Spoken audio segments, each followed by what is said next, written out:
These are the 3 phases of the parental journey with PDA, parenting a PDA child or teen, towards finding peace. So today I want to talk to you guys about the pattern I've observed from working with hundreds of families, which is the journey that parents go through and the distinct phases that they go through on their way to finding peace and stability with their PDA child or teen. And I'm going to use my personal story in order to illustrate each of these phases because I have also gone through them and toggle between them myself. Okay, so as I said at the beginning, I'm going to be talking about 3 different phases in the chronological order that parents go through on their journey to finding more peace and stability in their life with a PDA child or teen. Okay, so there's 3 reasons I want to talk about these phases and illustrate them with my own life. And one is to just normalize it, that this is a process, that nobody wakes up and is like, I know how to parent a PDA child or teen or give care to a child with a disability. And all of the phases include processing and falling off your baseline and having mistakes and a lot of trial and error and experimentation. So, that's true for me as well. I am not some perfect Buddhist monk who sits on a mountain and just is peaceful all the time because I'm human. Okay, so I want to normalize it, explain that each phase has a purpose and a potential for growth as a parent, and then also that we need to normalize the trial and error and experimentation aspect of this to find what works for your family. Okay, so the first phase is what I call the doing everything you can phase, and this is often when parents first find me, but I went through it as well, and this is when you do 3 things. First, you read everything you can get your hands on and seek out every piece of information that exists about your child's brain wiring. You try and fix the problem, right? Which is a natural response to what you're seeing in your home, which could be violence, which could be lots of dysregulation, not meeting their basic needs. So the natural instinct as a parent is to want to fix it. And then the third is a little bit further along in this phase, which is trying every single accommodation. And I just finished my accommodations workshop, and there were 9 primary accommodations. So I'm not going to go through all of those, but I'm just talking about this particular phase.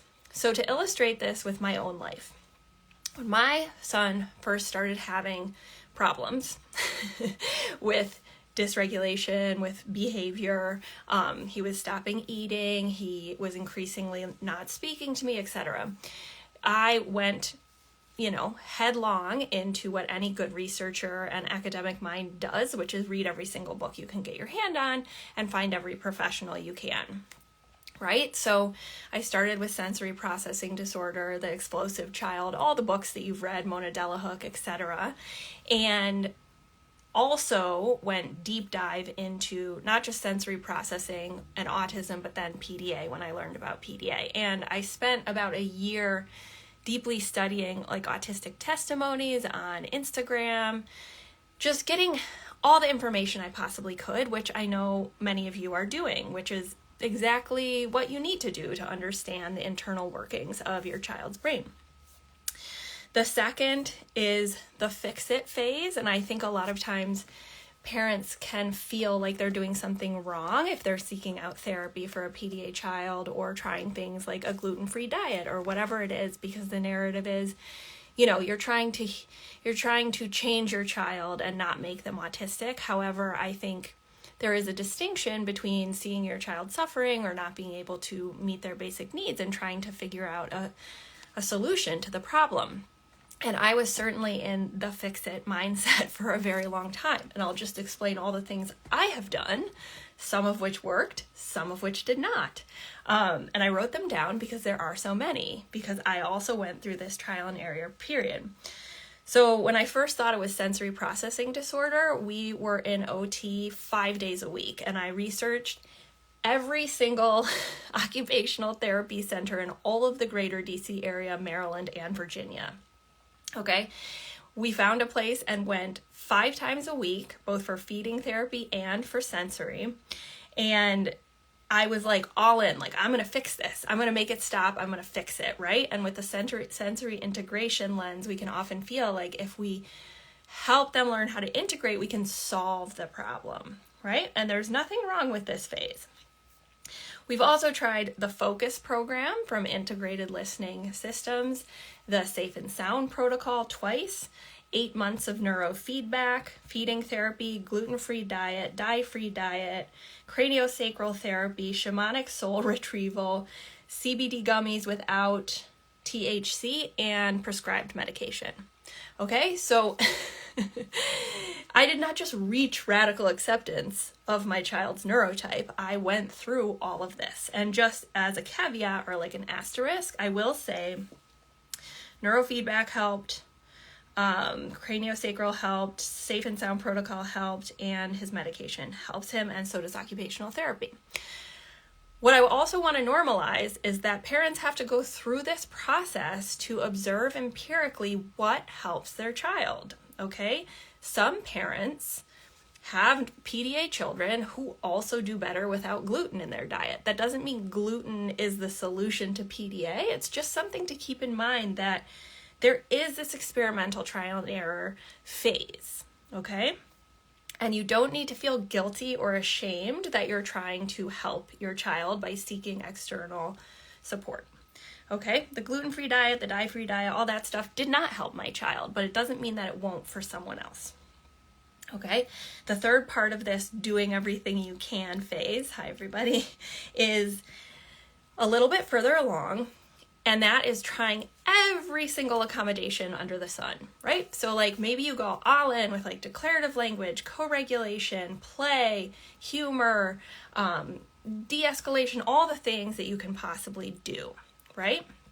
And then at the end of this phase, parents are often exhausted, depleted, and they realize two things. One, oh my gosh, I've been trying to fix parts of this that I can't actually fix because the child is PDA and that's a nervous system disability. And two, I can't actually accommodate 100% of the time, right? And I also want to normalize that because this is not like a perfection contest, right? Of like, I never get dysregulated and every single possible moment I'm constantly co-regulating. No human can possibly do that because nervous system to nervous system, you need your nervous system as well. Okay, so what this realization leads to is movement into the second phase, which is structural change. Okay, so I want to illustrate this with two one example from my own life and two, like sort of how I notice it when I'm coaching families. Okay. So the first, after I'd literally read every book, done every possible thing, applied every possible accommodation, and my son was still struggling. The nail in the coffin of this phase for us was the arrival of our service dog, Diesel, which was like a year and a half ago. And I realized once Diesel arrived in our home, I didn't even realize I was still in the fix-it mindset, because even though Diesel, our service dog, does support my child and help him, he's still PDA and he still has a threat response. And the same is true for medication. But with the service dog, it was like I had this aha moment of, oh my gosh, I was still trying to make it not true. I was still trying to find a solution to his neurotype rather than accepting his neurotype and the limitations therein of my life and the constraints that presents. So again, I mention this to you as parents in the PDA space because I think there can be a lot of shame that comes up when we feel like we either shouldn't be doing therapy or we shouldn't be trying things. Like there's shame from both ends if we get into extremes of like, you know, you go into the medical space and they're like, you're doing it wrong. And then sometimes you look in the advocacy space and they're like, you shouldn't be trying this. And I just want to normalize the trial and error aspect of like trying to figure out what works for your family and show that I've been through it as well. Okay, so I also notice this phase when families come to me in a coaching container or in a program and they say, like, I've already tried everything, right? And they've done everything. Maybe they've read more books than I have. And so then we really have to think about, okay, if the goal is finding peace, then we got to look at some stuff structurally about your life where you're maybe not making trade-offs or decisions that reflect the nature of your reality, which is that your child is PDA. And like, I'll say sometimes people go through the first phase and realize, actually, my child's not PDA, because a lot of these like therapies or anxiety approaches help them and they don't escalate, which is great too. We all just want kids to be well and parents to be sane and healthy and happy and families to stay together. So then we have to do the big girl, pull up your panties and be an adult, which I went through. I don't know why I said pull up your panties, but I just went to yoga, so I'm like a little bit chill. We have to look at parents as the structure of our lives and realize like, shoot, I actually might have to make some trade-off or cost-benefit decisions or think structurally if things aren't sustainable. And what that means is like changing jobs, bringing in alternative caregiving, leaving a public school, entering into a new private school, all different sorts of structural changes to the home. And I know that you're all operating in constraints and you have different constraints than me. They're financial, they're logistical, they're country-based. I'm in Michigan. We have different homeschooling rules than Germany, right? Where you can't homeschool easily. So I understand that, but often we reach the point where we have to make structural changes that reflect the fact that our child has a disability. And what this meant for my family was a couple things. Like first, we moved from Michigan to Washington, D.C. to Michigan to be closer to family. And also for small things like, okay, we live on a road that's not that busy. So if my son runs into the street, the probability that he gets hit by a car is much lower.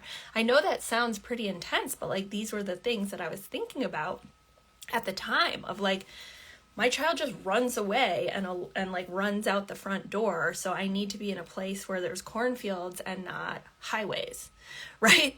And I need to be able to afford not to work for a couple years. And we couldn't do that in DC. But when I made that decision, I also assumed I would go back to my academic career. I mean, I led a team of methodologists and researchers at a large research and policy nonprofit in Washington, D.C. And I was like, oh yeah, I'll go back once I fix the problem, right? And the structural change phase came for me when I realized, oh, I can't actually do that.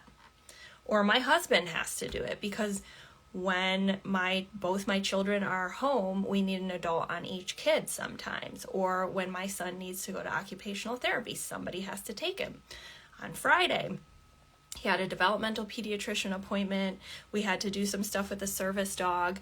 I had to interview an au pair, and I know that's privilege because I can afford it, but it's still work. And then I took him to OT, so I had no ability to like be in an office working.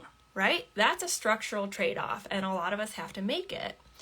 And accepting that and making decisions accordingly is very, very hard because you're operating within constraints that your peers aren't if they have neurotypical children. And I think because PDA is such a fluctuating disability and our children are experiencing so much internally, and we can't always see the nervous system activation, it can be easy not to make those structural changes because you're like, oh, it's going to get better, right? And it does. But the structural changes are important.